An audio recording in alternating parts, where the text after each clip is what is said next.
Chapter 35, The End. Du Rua, can't you really help me? Yang Xingxing made a few movements, her eyes looking at her with longing. Facing this kind of mysterious and wonderful request, Du Rua didn't even bother to lift her eyelids. Yang Xingxing was not interested. She lowered her head, resentfully patted her big belly. Hearing this sound, her husband's scalp tingled. Xingxing, the pain of giving birth is bearable. This painful feeling is also pleasant. Zhao Xiaoman held a tray of fruit, looking at Yang Xingxing's defeated expression with amusement. Ever since she knew that acupuncture could cover up the painful acupuncture points, she started to cling to Du Rua when she entered the delivery room to help her with acupuncture. This way she could avoid the pain of childbirth, but Du Rua still ignored her. Let's hope so, she didn't have the strength to reply. Whose invitation is this? She was depressed, seeing a pink invitation, her spirit immediately lifted, her face curious.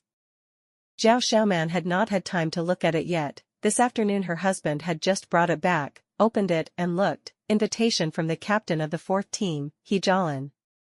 Ah. Yang Xingxing blinked with no interest. Isn't she the hospital's beauty queen? Du Rua also went to the military hospital. She still dares to say she is the hospital's beauty queen? Even though she restrained herself a lot in front of Du Rua, her personality still hasn't changed. She likes to dress up, likes to pick on things, hasn't changed a bit. The person sitting there also knew her personality. Let her be sour, anyway, she'll stop later. Du Rua heard that, her hand holding the teacup paused slightly, instinctively raised her head to look at Qi Shen. He was playing with the 3 little ones on the side, noticed his wife's gaze, immediately walked over. What's wrong? This expression was a bit off. She smiled, shook her head, nothing.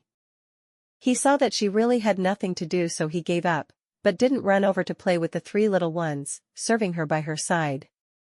She looked at him on the side, carefully moving the cup and pouring water, and was not confused anymore. In this life, this man was hers, wasn't he? Du Rua hugged Qi Shen's arm, looking at the beloved wife of the 4th team leader beside her. This was Qi Shen's wife from his previous life. She had entered the military hospital to work, and had met this woman several times. She was a very good, gentle, and generous woman. I wish you all happiness. She raised the wine cup in her hand, sincerely blessing her. I hope that if we were not happy in our previous life, we can all be happy in this life. Thank you.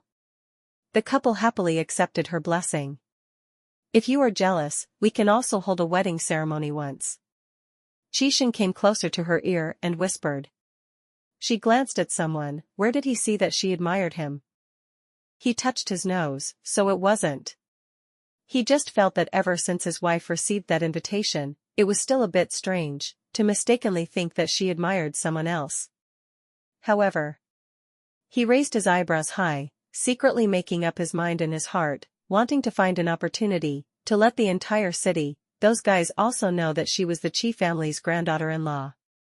Sure enough, not long after, he and the Qi family elders conspired, taking advantage of the 85th birthday of grandfather Qi, invited most of the noble families in Shangjing, solemnly introducing her to everyone. Although everyone knew early on, the Qi family's granddaughter-in-law was Du Rua, but hearing and seeing were different. Everyone here was secretly tongue-tied. With such a reputation, it turned out that it was thanks to grandfather Qi's birthday that young Madame Qi's reputation officially exploded.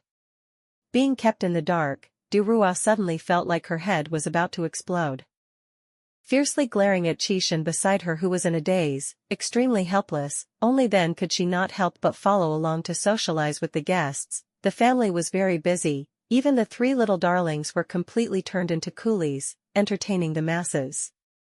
However, he also achieved his goal. In one night, there was no longer a family that did not know Du Rua was labeled as Qi family. However, that person also paid a heavy price. No matter how he tried to flatter and show off, that month of sleeping in the guest room became a reality. But in fact, the Qiao family also followed the path for a while. Everyone in Shangjing laughed at the Qiao family for losing the watermelon and picking sesame seeds. Many years later, Du Rua looked at the woman sitting opposite her who was shedding tears, slowly stirring the glass of juice. Du Rua, you helped Qiao Yi, we will be grateful to you. Yi Jingya said and said again, seeing Du Rua's expression still unchanged.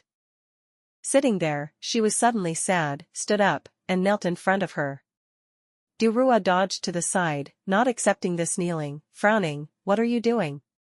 Knowing that Du Rua felt that she was acting, Yi Jingya's heart was filled with bitterness. Looking at Du Rua, who was already over 40 years old but looked only over 30 years old, thinking of the haggard appearance of her daughter and son in prison, she couldn't help but cry out in pain. Du Rua, I know I'm really sorry for you and your mother, but can you also consider Qiao Yi as your half-brother, and help him a little? Sigh, half-brother?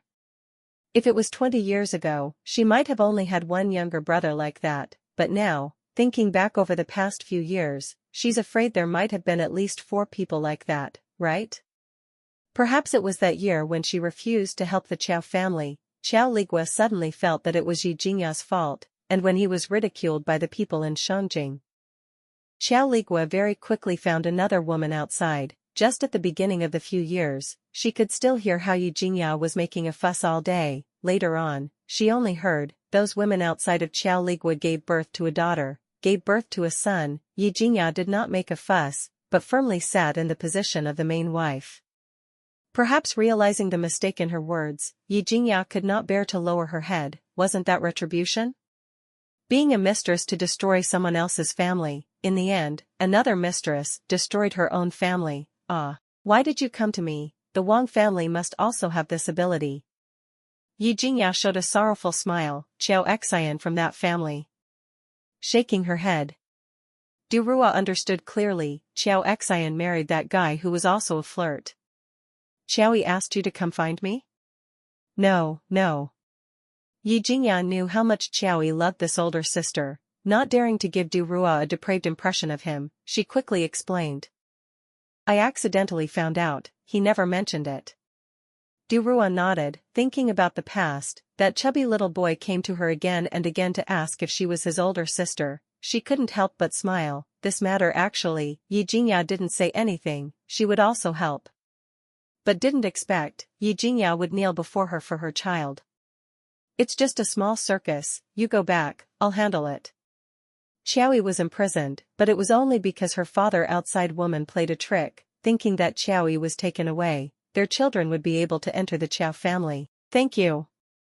Yi Jingya gratefully wanted to step forward to hold her hand, but was dodged by her.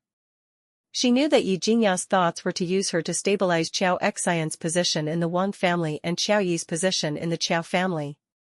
Although Qiao Yi's temperament was still okay since he was young, she didn't mind helping him a little, but that didn't mean she was willing to be taken advantage of.